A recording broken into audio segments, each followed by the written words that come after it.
Hello students, please subscribe the channel, drop a like, share and comment. This is exercise number 13 of the Progressive Monthly Magazine, March 2023 on the speed of 90 words per minute. Start.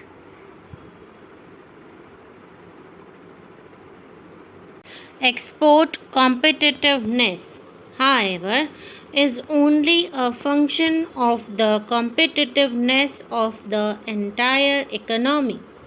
The poor state of our infrastructure is reducing our export competitiveness. The government has given the highest priority to the development of our infrastructure. Our various initiatives in this regard will start bearing fruit very soon.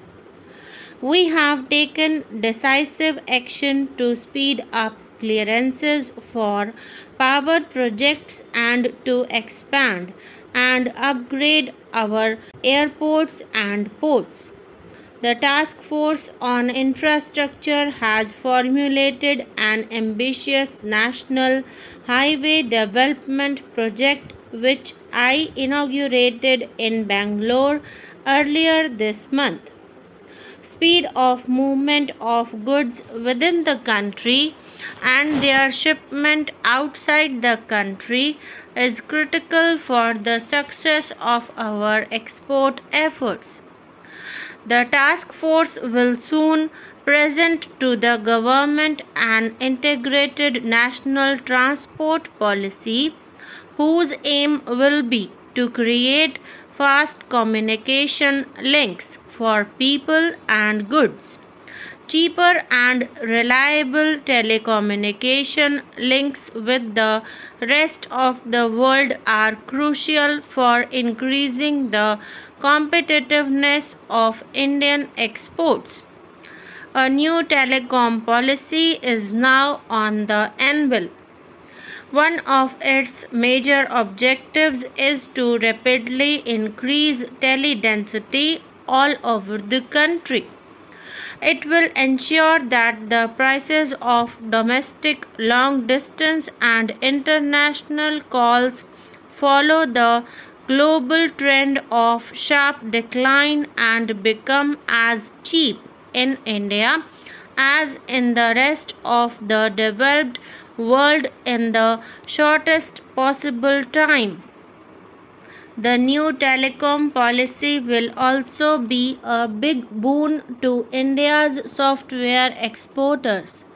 You are already aware of the many steps taken by the government to make India a superpower in information technology. We have received an excellent response from the industry in this regard. A recent happy development has been the signing of the free trade agreement between India and Sri Lanka, which will bring closer economic integration in the South Asian region. I am confident that this agreement will lead to greater trade between our two countries, which share so much in common. It will also lead to similar initiatives with our other neighbors in South Asia so that this region can become a closely linked economic region with benefits flowing to all the countries. Friends, the global economic slowdown in the last 2 years, coupled with the meltdown in financial markets in East Asia and elsewhere, have hurt our exports. In such testing times, it is all the more necessary that you take this adverse development as a challenge for all here. I am happy to be with you this morning to participate in the Indian Tourism Day celebrations. I congratulate all those who have been named for receiving the award. I call upon others to emulate the examples set by the award winners. Redouble your efforts with a healthy competitive spirit and work hard to achieve excellence in attracting more tourists, both domestic and foreign. We all know that tourism generates many more jobs for relatively less investment. It is capable of creating large scale employment opportunities, particularly in rural and backward areas where there are many attractive sites for tourists. It is potentially the biggest generator of foreign exchange. It is a non polluting industry. While foreign tourists generate goodwill for India around the world, domestic tourism is a powerful contributor to the cause of national integration. The government has, therefore, accorded high priority for the development of this sector through appropriate policies and programs. Tourism has often been misunderstood as an elitist activity without realizing its economic, social, and civilization significance. Travel from one place to another for the purposes of pilgrimage, pleasure, experience, education, and business is not the exclusive privilege of any class of society but a universal phenomenon.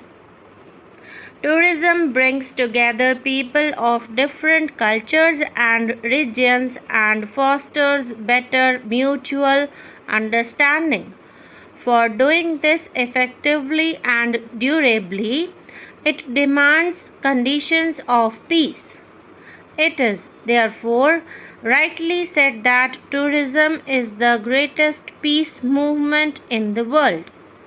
Therefore, I commend all of you working to promote tourism in India for also promoting the larger goal of peace and harmony around the world.